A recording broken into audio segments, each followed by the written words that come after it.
A paz do Senhor, sejam bem-vindos a mais uma leitura da Bíblia. E hoje vamos ler Lucas capítulo 19 e 20. Capítulo 19. Jesus e Zaqueu.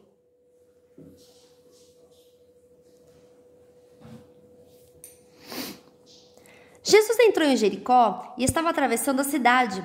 Morava ali um homem rico chamado Zaqueu, que era chefe dos cobradores de impostos.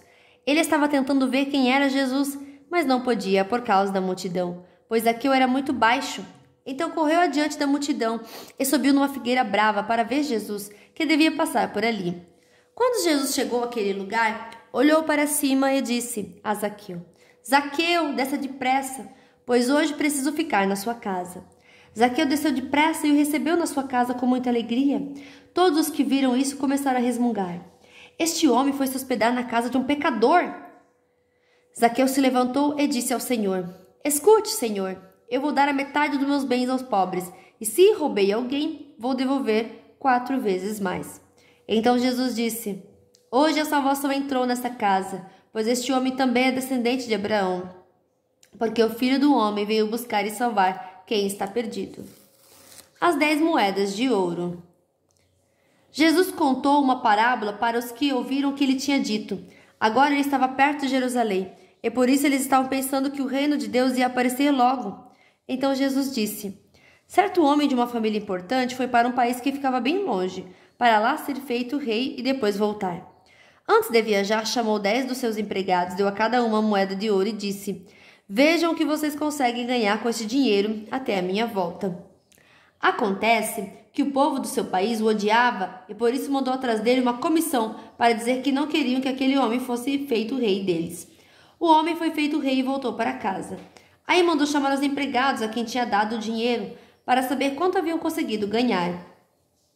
O primeiro chegou e disse: Patrão, com aquela moeda de ouro que o senhor me deu, eu ganhei 10. Muito bem, respondeu ele. Você é um bom empregado e porque foi fiel em coisas pequenas, você vai ser governador de 10 cidades. O segundo empregado veio e disse: Patrão, com aquela moeda de ouro que o senhor me deu, eu ganhei 5. Você vai ser governador de 5 cidades, disse o patrão. O outro empregado chegou e disse: Patrão, aqui está sua moeda. Eu a embrulhei num lenço e a escondi. Tive medo do senhor, porque sei que é um homem duro, que tira dos outros o que não é seu e colhe o que não plantou. Ele respondeu: Você é um mau empregado. Vou usar as suas próprias palavras para julgá-lo. Você sabia que sou um homem duro, que tiro dos outros o que não é meu e colho o que não plantei. Então por que você não pôs o meu dinheiro no banco? Assim, quando eu voltasse de viagem, receberia o dinheiro com juros. E disse para os que estavam ali: Tirei dele a moeda e dei ao que tem 10. Eles responderam: Mas ele já tem 10 moedas, patrão. E o patrão disse: Eu afirmo a vocês que aquele que tem muito receberá ainda mais, mas quem não tem, até o pouco que tem será tirado dele. E agora tragam aqui os meus inimigos, que não queriam que eu fosse o rei deles, e os matem na minha frente. Jesus entra em Jerusalém. Depois de dizer isso, Jesus foi adiante deles para Jerusalém. Quando iam chegando aos povoados de Betfagé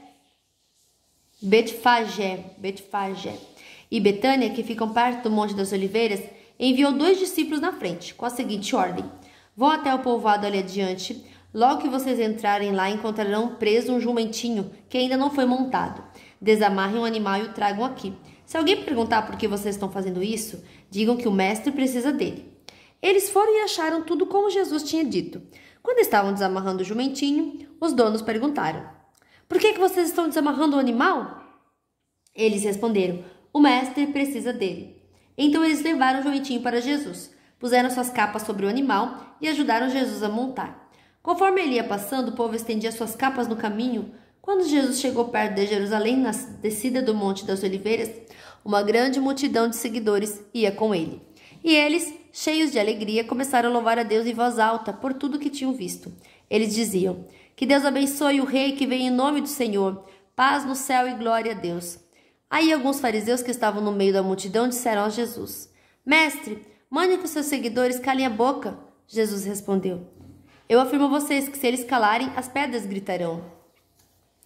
Jesus chora com pena de Jerusalém.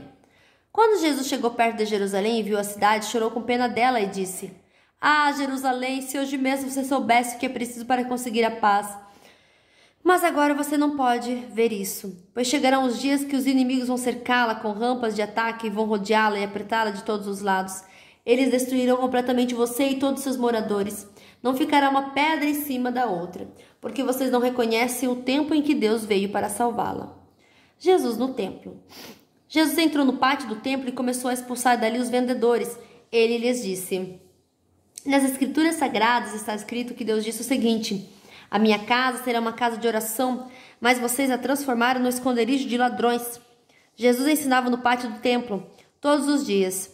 Os chefes dos sacerdotes, os mestres da lei e os líderes do povo queriam matá-lo, mas não achavam jeito de fazer isso, pois todos o escutavam com muita atenção. Capítulo 20. A autoridade de Jesus. Certo dia, Jesus estava no pátio do templo ensinando o povo e anunciando o evangelho. Então chegaram ali alguns chefes dos sacerdotes e alguns mestres da lei, junto com alguns líderes do povo, e perguntaram: diga para nós, com que autoridade você faz essas coisas? Quem lhe deu essa autoridade? Jesus respondeu: eu também vou fazer uma pergunta a vocês. Respondam: quem deu autoridade a João para batizar? Foi Deus ou foram pessoas? Aí eles começaram a dizer uns aos outros: o que é que vamos dizer? Se dissermos que foi Deus, ele vai perguntar: então por que vocês não creem em João? Mas se dissermos que foram pessoas, essa multidão vai nos apedrejar, pois eles acham que João era profeta. Por isso responderam: nós não sabemos quem deu autoridade a João para batizar. Jesus disse: pois então eu também não digo com que autoridade faço essas coisas. Os lavradores maus. Depois Jesus contou esta parábola para o povo. Certo homem fez uma plantação de uvas, arrendou-a para uns lavradores e depois foi viajar, ficando fora por muito tempo. Quando chegou o tempo da colheita, ele mandou o empregado para receber a sua parte, mas os lavradores bateram nele e o mandaram de volta sem nada. O dono mandou outro empregado, mas eles também bateram nele e depois o trataram de modo vergonhoso e o mandaram de volta sem nada. Então ele enviou um terceiro empregado, mas os lavradores também bateram nele e o expulsaram. Aí o dono da plantação pensou: o que vou fazer? Já sei, vou mandar o meu filho querido. Tenho certeza de que vão respeitá-lo. Mas quando os lavradores viram o filho, disseram: este é o filho do dono, ele vai herdar a plantação, vamos matá-lo e a plantação será nossa. Então eles jogaram o filho para fora da plantação e o mataram. Aí Jesus perguntou: e agora? O que é que o dono da plantação vai fazer? Ele virá, matará aqueles homens e dará a plantação a outros lavradores. Então as pessoas que estavam ouvindo disseram: que Deus não permita que isso aconteça. Mas Jesus olhou bem para eles e disse: as Escrituras Sagradas afirmam: a pedra que os construtores rejeitaram veio a ser a mais importante de todas. Quem cair em cima dessa pedra ficará em pedaços, e se a pedra cair sobre alguém, essa pessoa vai virar pó. A pergunta sobre os impostos. Os mestres da lei e os chefes dos sacerdotes sabiam que era contra eles que Jesus havia contado essa parábola e queriam prendê-lo ali mesmo. Porém, tinham medo do povo. Então começaram a vigiar Jesus. Pagaram alguns homens para fazer perguntas a ele. Eles deviam fingir que eram sinceros e procurar conseguir alguma prova contra Jesus. Assim, os mestres da lei e os chefes dos sacerdotes teriam uma desculpa para o prender e entregar nas mãos do governador romano. Esses homens perguntaram: mestre, sabemos que aquilo que o Senhor diz e ensina é certo? Sabemos também que o Senhor não julga pela aparência e ensina a verdade sobre a maneira de viver que Deus exige? Diga, é ou não é contra a nossa lei pagar imposto ao imperador romano? Mas Jesus percebeu a má intenção deles e disse: tragam aqui uma moeda, de quem são o nome e a cara que estão gravados nela? São do imperador, responderam eles. Então Jesus disse: deem ao imperador o que é do imperador e deem a Deus o que é de Deus. Eles não puderam conseguir nenhuma prova contra Jesus diante do povo, por isso ficaram calados, admirados com a resposta dele. A pergunta sobre a ressurreição.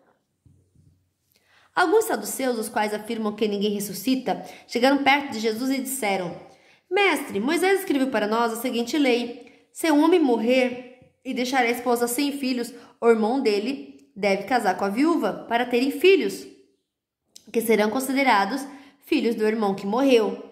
Acontece que havia 7 irmãos. O mais velho casou e morreu sem deixar filhos. Então o segundo casou com a viúva e depois o terceiro, e assim a mesma coisa aconteceu com os 7 irmãos. Isso é, todos morreram sem deixar filhos. Depois a mulher também morreu. Portanto, no dia da ressurreição, de qual dos 7 a mulher vai ser esposa? Pois todos eles casaram com ela. Jesus respondeu: nesta vida os homens e as mulheres casam, mas as pessoas que merecem alcançar a ressurreição e a vida futura não vão casar lá. pois serão como os anjos e não poderão morrer. Serão filhos de Deus porque ressuscitaram. E Moisés mostra claramente que os mortos serão ressuscitados, quando fala do espinheiro que estava em fogo. Ele escreve que o Senhor é o Deus de Abraão, o Deus de Isaque e o Deus de Jacó. Isso mostra que Deus é Deus dos vivos e não dos mortos, pois para ele todos estão vivos. Aí alguns mestres da lei disseram: "Boa resposta, mestre!" E não tinham coragem de lhe fazer mais perguntas. A pergunta sobre o Messias. Em seguida, Jesus perguntou a eles: "Como se pode dizer que o Messias é descendente de Davi? Pois o próprio Davi disse assim no livro de Salmos: O Senhor Deus disse ao meu Senhor: Sente-se do meu lado direito, até que eu ponha os seus inimigos como estrado debaixo dos seus pés. Se Davi chama o Messias de Senhor, como é que o Messias pode ser descendente de Davi?" Jesus e os mestres da lei. O povo todo estava escutando e Jesus disse aos discípulos: "Cuidado com os mestres da lei que gostam de usar capas compridas e de ser cumprimentados com respeito nas praças. Eles escolhem os lugares de honra nas sinagogas e os melhores lugares dos banquetes. Exploram as viúvas e roubam os seus bens, e para disfarçar fazem orações compridas. Portanto, o castigo que eles vão sofrer será pior ainda." Fim da nossa leitura de hoje. Que Deus abençoe a sua vida poderosamente e até amanhã. Tchau!